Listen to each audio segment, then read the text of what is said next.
السلام عليكم ورحمة الله وبركاته. أهلا بيكم في مطبخ حورية العجرود. النهاردة هنعمل مع بعض حالة تشيز كيك اللوتس. المكونات معانا بسكوت ديجيستيف 400 جرام، وده بسكوت قمح خالي من الزيوت والألوان الصناعية. هنا معانا كريمة خفق 400 ملي. هنا معانا زبدة اللوتس 400 جرام، زبدة غير مملحة 200 جرام.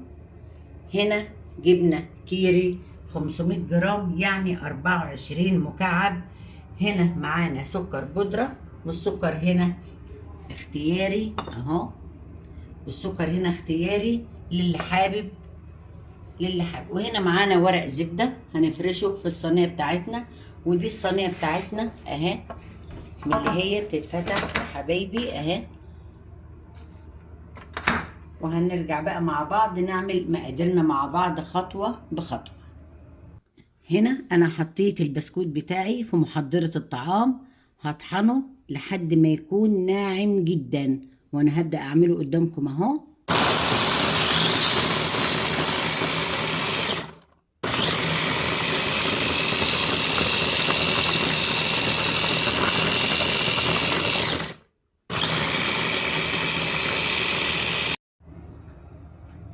هنا حضرت الصينية بتاعتي وفرشتها بورقة الزبدة، وهنا دهنت الفرشة بتاعتي زبدة. همسك بس ايه ورق الزبدة دهن بسيط خالص كده عشان البسكوت ما يلزقش. هنا بقى طحنت البسكوت اهو ناعم خالص في محضرة الطعام بتاعتي، وسيحت الزبدة بتاعتي اهي. هنزل بقى بالراحة واقلب في البسكوت بتاعي.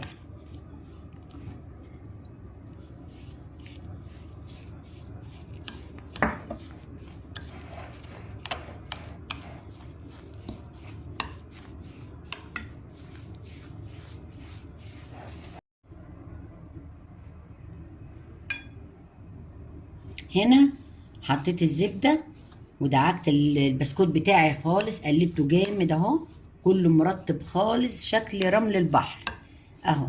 هفرغه بقى في الصينية بتاعتي واسيب قيمة نص كوباية صغيرة خالص عشان ايه ازين بيها الحالة بتاعي.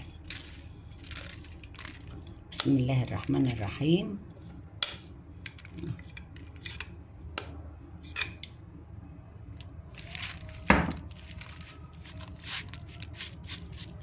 هسوي بقى بالمعلقة كده بالراحة وهضغط عليها جامد،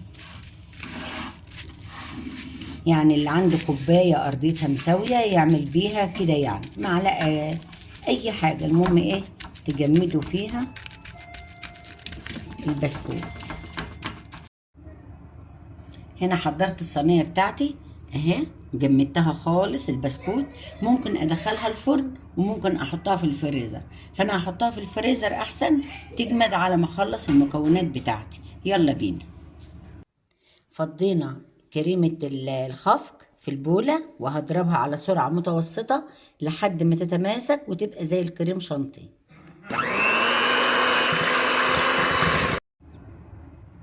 هنا انا ضربت الكريمه بتاعتي اهي شكل الكريم شانتيه خالص. هحطها بقى في التلاجة لان انا عايزه الكريمه بتاعتي تكون برد. هنا انا فرغت الجبنه بتاعتي في البوله، وهنا معايا زبده اللوتس. هفرغ دي على ديت واضربهم بقى ايه بالمضرب اهو.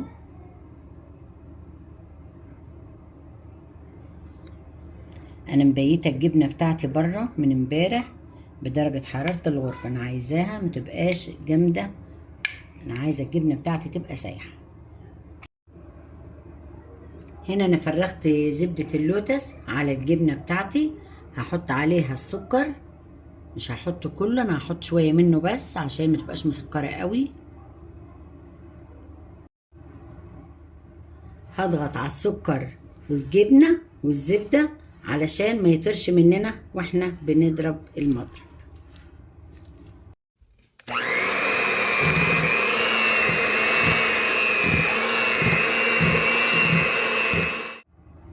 هنا خلطناها اهيت، الكريمه بقت متجانسه خالص اهي مع بعضها، ناعمه خالص خالص اهيت. هنضيف عليها بقى كريمه الخفق.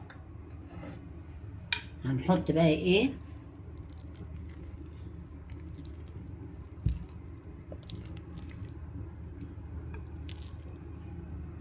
ونضربها مع بعضها. هنقلبها بقى جامد، نخلطها مع بعض خالص كده اهو من تحت لفوق. هنا خلاص ضفت كريمة الخفق، المكونات اللي انا عملتها قبل كده ولميتها خالص اهو، بقت ناعمة خالص ما شاء الله، كلها متجانسة مع بعضها اهي، كله مع بعضه خالص متقلب اهو كويس جدا. هنا انا طلعت طبقة البسكوت بتاعتي من الفريزر اهي قدامكم، متماسكة جدا اهي قدامكم ما شاء الله. هفرغ عليها بقى الزبدة بتاعتي اهي،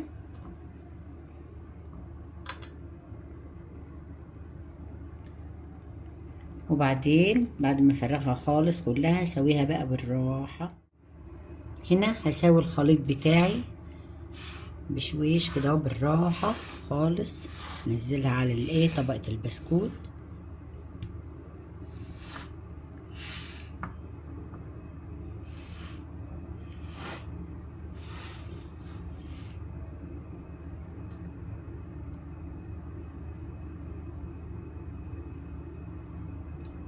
هي طعمها تحفة وجميلة، هي مكلفة بس جميلة.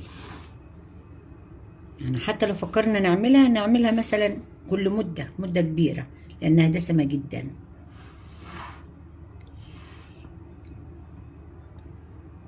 وطعمها خطير خطير. كده أنا سويتها خالص أهو كده خلاص. حطينا الخليط على طبقة البسكوت وسويناها اهي قدامكم، خلصناها خالص وسويناها خالص، بقت ناعمة خالص. هندخلها بقى التلاجة، هنحطها لحد ما تجمد برضو تاني ونطلعها ونشوف هنعمل ايه مع بعض.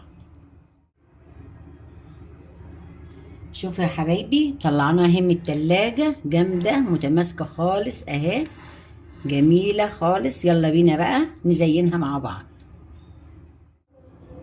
يلا هنزين مع بعض.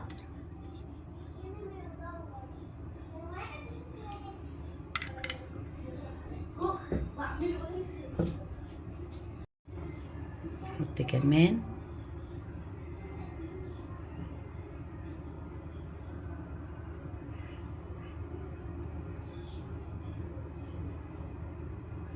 هنا، هنزين على الطروف، نحط هنا كمان شوية.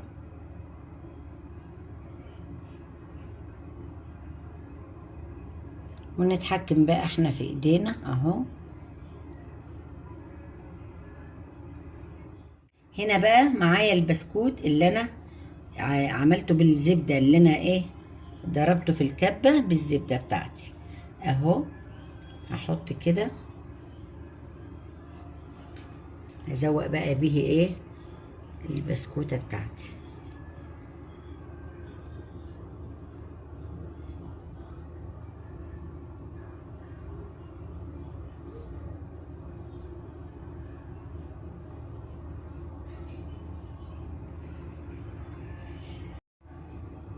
كده احنا خلصنا زوقنا الحالة مع بعض.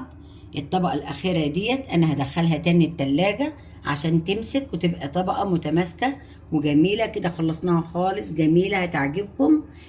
اعملوها وجربوها إن شاء الله هتعجبكم أوي أوي أوي. ما تنسوش الاشتراك واللايك والشير، تعليقاتكم الجميلة يا أحلى متابعين ليا. والسلام عليكم ورحمة الله وبركاته. دمتم في أمان الله.